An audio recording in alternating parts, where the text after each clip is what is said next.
yang terdiri dari 9 warga sipil dan 4 prajurit TNI. Angka ini bertambah setelah sebelumnya diinformasikan ada 11 orang tewas dan hingga saat ini pukul 3 sore informasi terbaru adalah 13 orang tewas akibat ledakan yang terjadi di Desa Sagara terkait pemusnahan amunisi tak layak pakai yang dilakukan TNI pada pukul 9:30 waktu Indonesia Barat pagi tadi.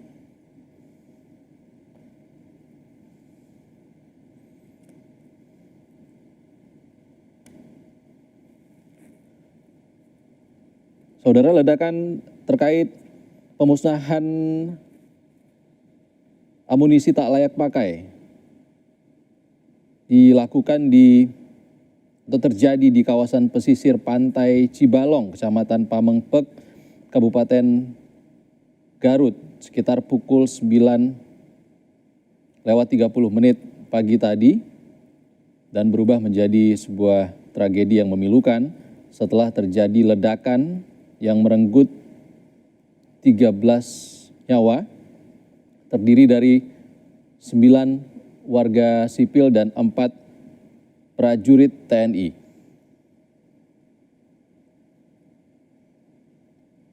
Diinformasikan sebelumnya proses pemusnahan berlangsung sesuai prosedur di area terbuka di dekat pantai. Namun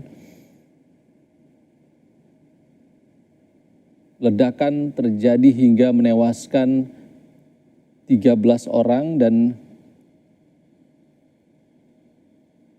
termasuk warga sipil. Ini harus dipastikan bagaimana warga sipil, apa yang menjadi faktor warga sipil berada di dekat lokasi pemusnahan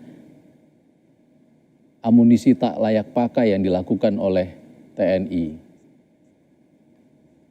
Saudara, seluruh korban sudah dievakuasi menuju RSUD Pamengpek, Kabupaten Garut, Jawa Barat. 9 korban sipil dan 4 prajurit TNI yang tewas dalam kejadian.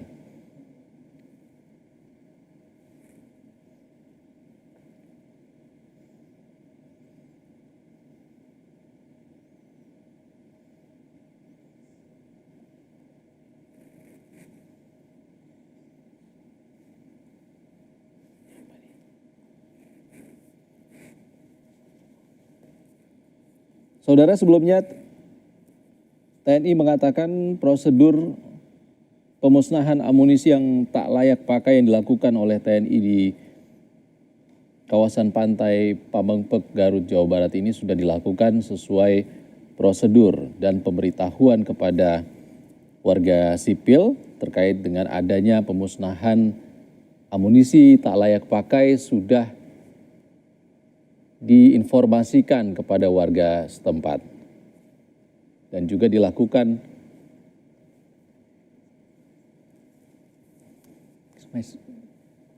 Saudara, Kepala Pusat Penerangan TNI Maijen Kristome Sianturi sudah bersama kami di Breaking News Kompas TV melalui sambungan telepon. Selamat sore Pak Kristome dengan Ihsan Sitorus dari Kompas TV, Pak. Ya, selamat sore Pak Sitorus. Pak Kristome, ada 4 prajurit TNI yang kami peroleh kabarnya tewas bersama 9 warga sipil di Pamengpek, Garut, Jawa Barat. Apa yang bisa Anda sampaikan kepada kami, Pak Kristome? Ya, jadi memang betul pada tanggal 12 Mei 2025 pukul 9.30 bertempat di Desa Sagara, Kecamatan Cibalong, Kabupaten Garut, telah terjadi musibah ya di lokasi peledakan yang mengakibatkan 13 orang meninggal dunia pada saat kegiatan pemusnahan amunisi tidak layak pakai atau amunisi expired inventaris TNI AD dari Gupusmu 3 Puspalat tahun 2025. Dan adapun data korban yang sudah kami terima yang meninggal dunia atau gugur, yang pertama adalah anggota TNI Angkatan Darat atas nama Kolonel CPL Antonius Hermawan, STMM, Kepala Gudang Kagusmu 3 Puspalat, kemudian Mayor CPL Anda Rohanda, Kasimin Bakum Gupusmu 3 Puspalat, Kopda Erit Priambodo, anggota Gupusmu 3 Puspalat, dan Pratu Aprio Seriawan, Gupusmu 3 Puspalat. Dan ada juga 13 atau 9 orang masyarakat sipil, yaitu antara lain 1 Saudara Agus bin Kasmin, 2 Ipan bin Obur, 3 Anwar bin Inon, 4 Saudara Ius Ibing bin Inon, 5 Saudara Ius Rizal bin Saipullah, 6 Saudara Toto, Saudara Sakan Bambang, Saudara Rustiawan, dan Saudara Endang. Ini korban-korban yang meninggal dunia di lokasi kejadian, dan saat ini semua korban yang meninggal dunia sudah dievakuasi ke SUD Pemempek untuk dilakukan otopsi dan pemusyawaratan jenazah. Dan kita terus berkoordinasi dengan aparat terkait di tempat untuk mengamankan lokasi peledakan dan mengklirkan tempat tersebut ya, karena kita masih mengkhawatirkan adanya ledakan-ledakan lainnya. Oleh karena itu tempat itu harus steril. Dan saat ini kita akan berkonsentrasi untuk melakukan investigasi kenapa hal tersebut bisa terjadi. Nanti ke depan kita akan pikirkan apa penyebab terjadinya ledakan tersebut. Untuk lahan yang digunakan itu adalah lahan peledakan, adalah lahan milik BKSDA Kabupaten Garut yang memang sudah rutin digunakan untuk pemusnahan amunisi April atau amunisi yang sudah expire tadi. Demikian Mas yang bisa kita sampaikan untuk sementara ini. Oke, Pak Kristome, ini sudah dilakukan sesuai prosedur dan kabarnya sudah diinformasikan kepada warga setempat. Sebenarnya kronologisnya seperti apa Pak Kristome? Ini ledakan terjadi sekitar pukul 9.30 menit. Kabarnya dari informasi yang kami himpun ada ledakan awal yang menyebabkan warga sipil menghampiri lokasi pemusnahan. Apakah itu benar?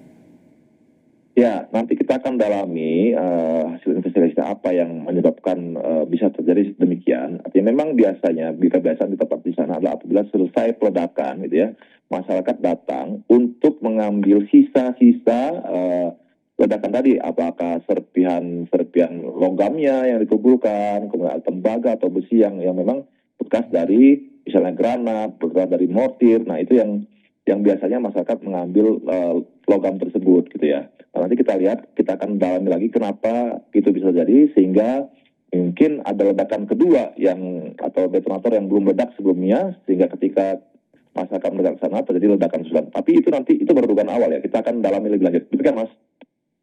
Oke, Pak Kapuspen, kami sangat awam soal ini. Amunisi yang sudah tak layak pakai ini apakah memang lebih rawan untuk meledak tanpa direncanakan atau seperti apa, Pak? Ya, namanya munisi sudah kadaluarsa ini kan tidak bisa kita perkirakan, Mas. Artinya juga isiannya apakah masih sesuai dengan yang memang seharusnya ada atau untuk pemantiknya juga masih sesuai dengan yang memang sudah sesuai prosedurnya atau bagaimana. Nah ini nanti yang kita akan dalami ya, kenapa bisa terjadi seperti ini gitu ya. Namanya juga munisi akhir, munisi bekas, itu pasti ada yang sudah tidak sesuai dengan apa yang seharusnya ada gitu Mas. Pak Kapuspen, ini amunisi apa yang akan dimusnahkan tadi pagi?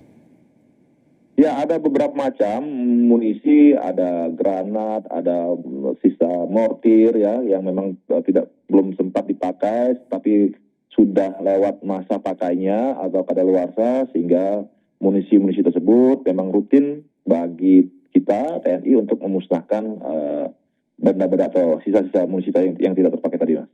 Oke, untuk prosedur pemusnahan sendiri, Pak Kapuspen, apakah amunisi yang kadaluarsa tadi akan meledak sesuai dengan ledakan yang akan terjadi sebelum dia kadaluarsa atau seperti apa? Atau ada cara-cara lain?